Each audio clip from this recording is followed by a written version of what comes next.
Have you ever really stopped to think about how little we actually know about the people standing right in front of us?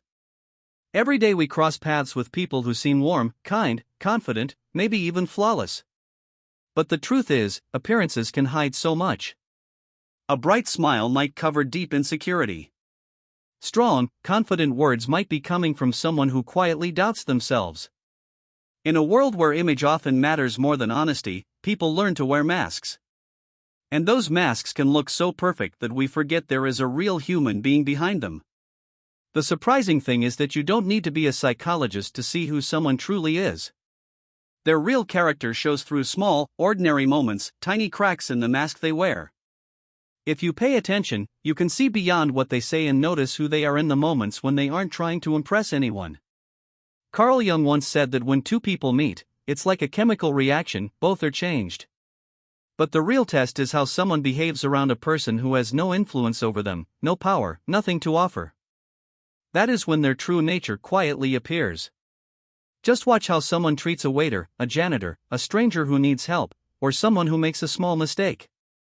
A genuinely kind person treats everyone with respect, not because they want applause, but because kindness is part of their identity. But a person who looks down on others usually isn't as confident as they seem.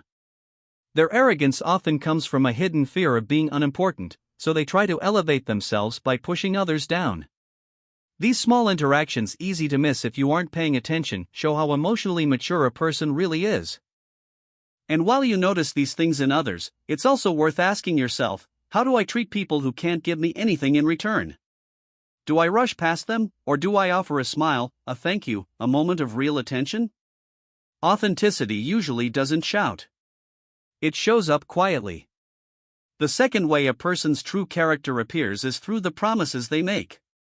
A promise may sound like just a few words, but it reveals a lot. It shows how much someone values trust, honesty, and responsibility. Even the smallest promise matters, showing up when you said you would, returning a call, keeping a commitment even if it seems insignificant.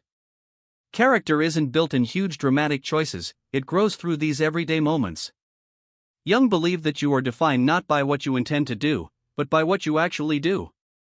Someone who keeps their word even when it's inconvenient is showing you their inner integrity. And when someone breaks a promise, what they do next is just as important. Do they take responsibility for it with honesty, or do they blame someone else and pretend it's no big deal? Brené Brown, who studies courage and vulnerability, says that admitting a broken promise with sincerity is one of the strongest signs of emotional maturity. It helps to notice patterns. Some people promise a lot and deliver very little. Others keep their word quietly, without needing anyone to praise them for it. The person who stays consistent in small things is usually the one who can be trusted in big things. And again, turn inward for a moment. Do you keep the promises you make to others and to yourself? Sticking to your word isn't just about maintaining relationships, it's also about building your own self-respect. These two simple signs, the way someone treats people who can't benefit them, and the way they handle their promises, can reveal more about a person than anything they say. So the next time you meet someone new, don't be fooled by charm or confidence. Watch how they act when they think no one is paying attention. That's where the truth quietly waits. And as you recognize these signs in others, don't forget to grow them within yourself. Authenticity isn't something you search for outside, it's something you nurture from within. If this message touched you, inspired you, or helped you see things more clearly, share it with someone who values depth over surface. Growth is good, but transformation is better.